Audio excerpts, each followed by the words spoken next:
Dowell is not here. She should be able to.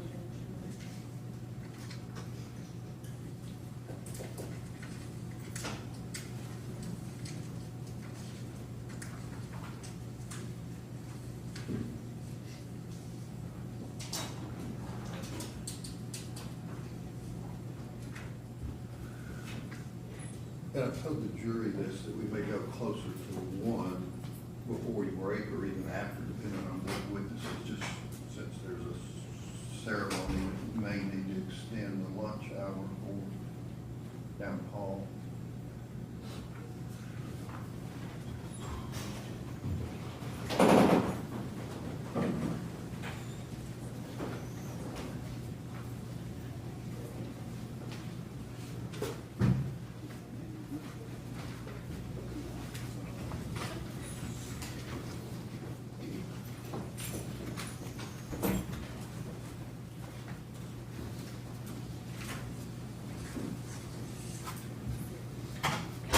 All right, you'll step up, raise your right hand again. You swear the testimony you're about to give to you the truth, so help you God. Yes.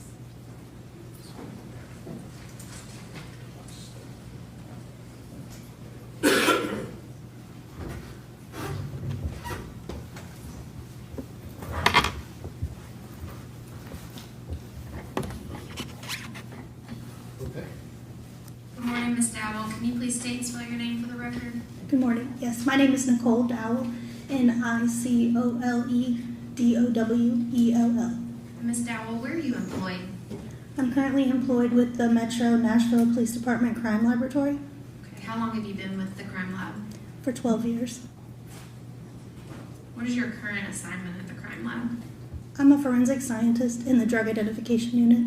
Okay. Can you walk the jury through your history at the crime lab and what kind of positions you've held? Sure. I was hired in 2014 as a forensic technician, and then in 2015 I was promoted to a forensic scientist. Okay. Can you describe your job at the crime lab? Yes. My job is to analyze submitted evidence for the absence or presence of controlled substances. And what kind of training have you had for your job? I had to complete an internal training program that consisted of assigned readings, lectures, observation of senior scientists, practical exams, and a competency exam. Okay, what's your education background? I earned a Bachelor's of Science in Forensic Science from Eastern Kentucky University. And are you required to have ongoing training? We're not required, but we do. I participate in continuing education by attending seminars and workshops in my specific discipline. Your Honor, this time I would like to pass the Okay. witness up.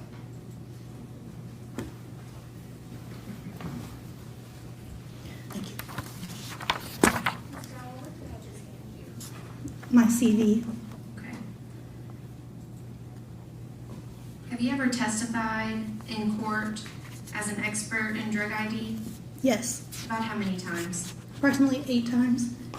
Your Honor, at this time I would like to tender Ms. Dowell as an expert in drug ID. Any questions? Okay. Or again, ladies and gentlemen, Ms. Dowell will be allowed to give an expert opinion in her field, and a lay witness or untrained witness would not be allowed to give. You can place such weight upon her testimony as you choose to. Okay. Yes, sir, and at this time, could we mark her CV as the Okay. state's next exhibit 26? All right.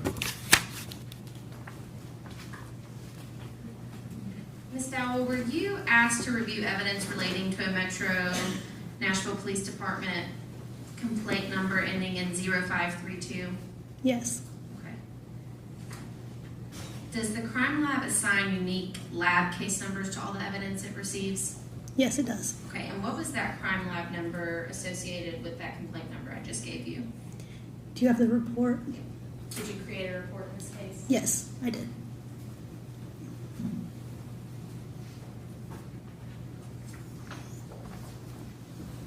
Thank you. The crime lab number is CL-23-001060. And what type of evidence did you receive from the police department for this case? I received drinking glasses, empty bottles, and liquid residues, and liquid. And what do you do when you receive evidence from the police department? When I receive the evidence from my evidence receiving unit, I take it back to the unit. I photograph the evidence, then I open, inventory the contents, collect weights, sample, and then start performing my testing. Ms. Dowell, where's the crime lab located? It's located in Madison Precinct on the second floor. Your Honor, at this time, I would like to show her State's Exhibits 17 through 24. Okay. All right, we got All of them? Yes, sir. Ms. Dowell, if you could just look at all of the pieces of evidence Mr. Evans is gonna hand you and say whether or not you reviewed this evidence. Okay.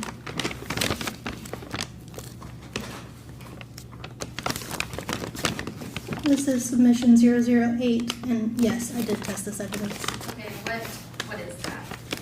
This is a clear drinking glass, and I can tell that I tested the evidence because of the evidence tape and my initials and the date.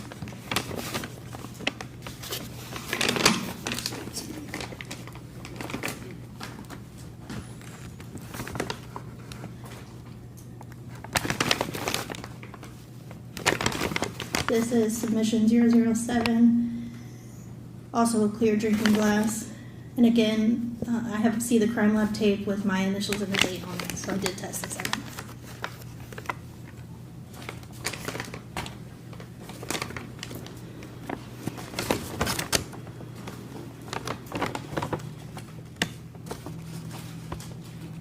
This is submission 006.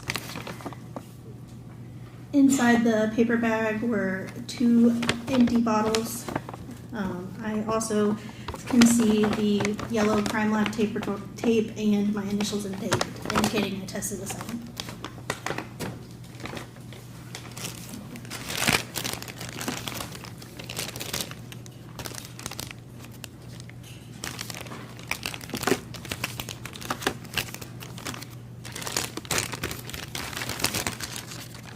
These are submissions 003, 004, and 005.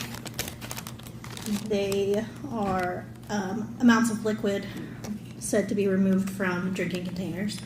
I can tell that I tested them because, again, the yellow crime lab tape, and they have my initials and date on them. Ms. Dowell, 009 and 010, the comforter and the washcloth, did you test those pieces of evidence at the crime lab? No, And why is that? because it was suspected to contain biological material, and we do not test biological material in the drug identification unit. Okay, what do you do with that type of evidence? It is outsourced to a third-party laboratory. And is NMS Lab something the crime lab routinely sends evidence to? Yes. And was that done in this case? Yes, it was. For that blue comforter and the yellow washcloth? Yes. And Ms. Dowell, were these pieces of evidence given to you in a sealed condition? Yes, they were. Okay, would you accept them if they were not sealed? I would make it, if they were not sealed, a note would be made in my case file and it would be included on the report. How is property stored at the crime lab? When it's received into the crime lab, it's stored in the evidence receiving unit in one of their vaults until an analyst has been assigned. And then once the scientist or analyst is assigned the case, they notify evidence receiving unit that they'd like to pick up the evidence. Then custody is transferred to the scientist and they will take the evidence back to their specific unit, so drug identification unit in my case, and then it will be stored in the drug identification vault, inside of my personal storage locker until I'm ready to perform the analysis. And Ms. Dowell, you are not an expert in toxicology, is that correct? That's correct. As part of generating your report in this case, does the report contain weight and the results of your testing? Yes, it does. Can you walk the jury through what type of testing you did for the pieces of evidence you tested? Yes. So 2 tests are required in the drug identification unit. Both of the tests that I performed on each piece of evidence involved a technique called chromatography. Chromatography allows you to separate components of a mixture. To do that, you employ a stationary phase and a mobile phase. The stationary phase remains still throughout the whole testing process, while the mobile phase, which is typically a gas or a liquid, flows over the stationary phase. Thin layer chromatography is a preliminary test that was used in this case. A glass plate coated with silica is the stationary phase. The sample is then spotted onto the plate along with a solution containing known drug standards. That plate is then placed in a solvent system. As the solvent rises vertically up the plate, separation occurs. This happens because some of the components of the mixture react differently or more strongly to the silica. So if they react more strongly to the silica, they will not travel as far up the plate. If they don't react as strongly, they will travel further. Once the solvent reaches the top of the plate, it is removed and placed in a visualization tank containing iodine. Iodine vapor allows us to visualize those spots, and then we can compare the unknown sample spots to the known sample spots, standard spots, The confirmatory test used in this case is called gas chromatography mass spectrometry, or GCMS. It is two separate instruments that are combined together. The gas chromatograph, again, allows for separation of components in a mixture. So in this case, the sample is injected into the instrument where it is vaporized. So it's now in a gaseous phase. It flows through a column, and that column has an internal coating, which is the stationary phase in this case. So a column, you can think of it like a long, thin straw. So if the inside of the straw is where the coating is. The mobile phase, in this case, is helium. It flows through the column and helps the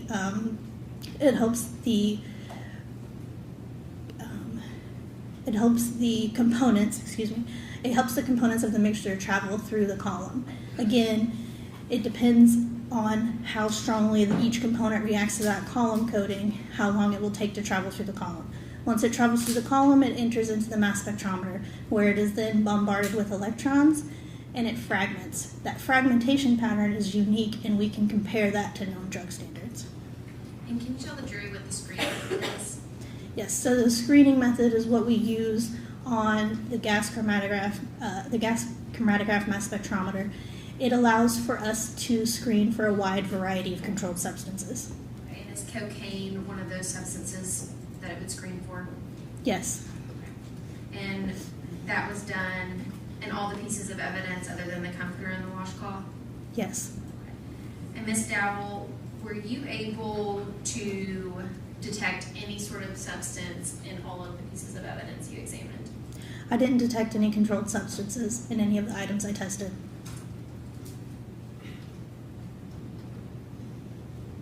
Your Honor, if you'll give me 1 minute. Okay.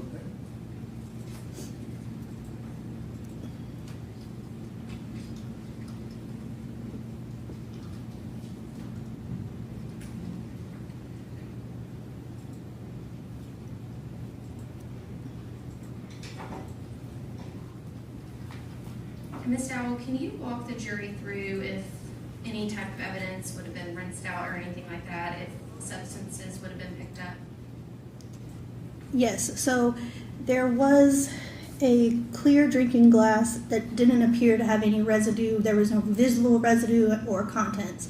Those glasses were rinsed with methanol, so if there was some type of residue that I couldn't see visibly, I would extract it with the methanol.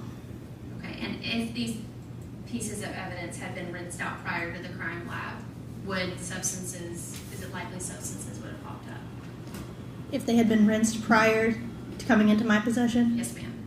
I can't really speak to what happens to it before it comes into my possession.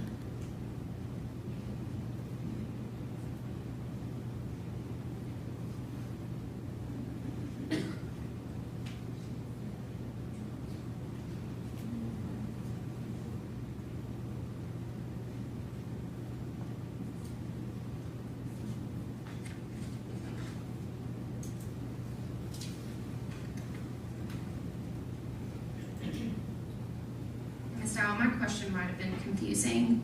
Not something that you did or rinsed out, but if someone prior to you, not with Metro PD, would have rinsed it out with warm water, soap, anything like that, are these results consistent with that?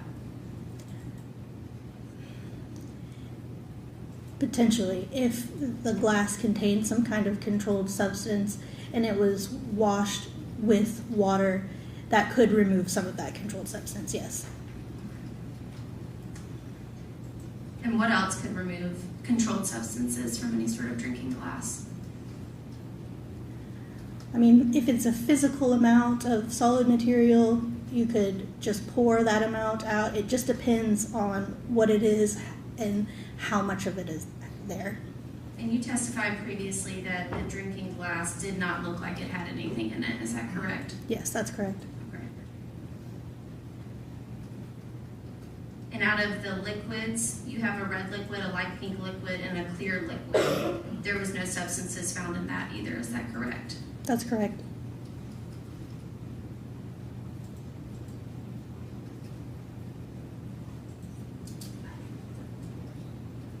And those were from the actual bottles, correct? You tested the bottles? Yes, I tested both, the bottles and the liquid. And nothing was Correct. in either bottle, the drinking glasses, or the liquid? Correct. Your Honor, if I could admit Ms. Dowell's report as the state next exhibit 27. Okay. Helps.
And Ms. Dowell, if you were not provided with the item or the drinking glass that was used, your testing would not be helpful, is that correct? With this controlled substance in it? It would not have been detected? If I was not provided with the drinking glass, Yes, ma'am. I'm sorry, I don't think I understand the question. If a drinking glass had contained a controlled substance, but you were not provided with that drinking glass, your testing on the other two would not have been helpful, is that correct? Correct. Okay.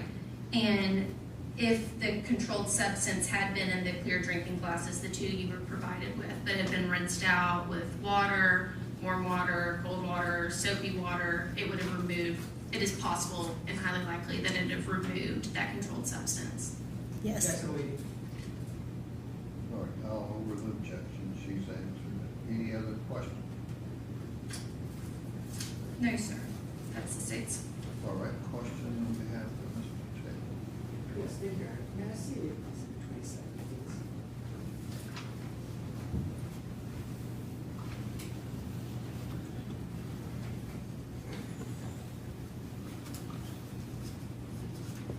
Good morning, Ms. Dowell. Good morning. So you're only testing stuff that you're given, right? Correct. You don't really make any sort of investigative decisions about what's tested and what isn't tested, right? I don't make any investigative decisions as far as what is submitted to the laboratory. Sure.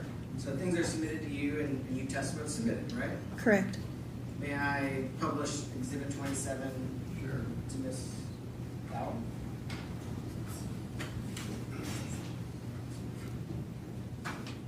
And this is your report that's been admitted as Exhibit 27. You identified it? Yes, can you scroll to the last page where my signature is, please? Oh, yeah, sure. That's your signature there? Yes. At the front of this report, it says the submitting officer is Adam Reese. Is that right? Yes. So he's the one who submitted the items to you? No, he's the one that submitted the Form 282 or the forensic services request to our evidence receiving unit. Oh, so he makes the request as to what gets tested. In this instance, yes. Okay. I noticed on here, items 7 and 8, there's a clear drinking glass, item 7, right? Yes. And then item 8 is identified as a clear drinking glass with light pink residue. Is that kind of your description of it there? Yes, that's my description. Is that something where you described a process where you kind of do a rinse? Correct. Is that a process where you would do the rinse in that glass? Yes. And then you would test whatever comes out of the rinse to determine if there's controlled substances? Yes. And in this situation, there were no controlled substances found in any of this, right? That's correct. And there were some questions asked by the state. Isn't it possible that some of these glasses were washed and maybe that's why you didn't find anything? That's kind of what was asked, right? Yes. Is it also possible that there were never any drugs in these glasses? Yes, that's a possibility. Thank you. Any other questions? No, sir. All right, thank you. Thank you. Step down to be excused. Watch yourself. Who's the next?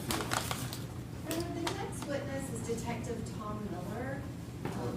He is going to be a bit lengthy, and there are some things that I need to show to defense counsel prior to him testifying. Okay, is there someone else to call? The next person is Dr. Carney, who is the expert, and he has to testify before her, so no. What do they not have? Well, from yesterday's testimony, there were some additional exhibits that were added to his testimony, so I need to show them to them before we put them up. That's true. Okay, I need to proceed on, so if you have a witness, we can call anybody else other than two. I could call and establish his qualifications, and then I could break after that. That would be helpful. Do y'all know what she's talking about as far as the other exhibits you don't have? Generally, I have not seen it. Can you give them to them and see if they need a break? Yeah, I just got them.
Let me ask this, maybe somebody else, are we down to two witnesses?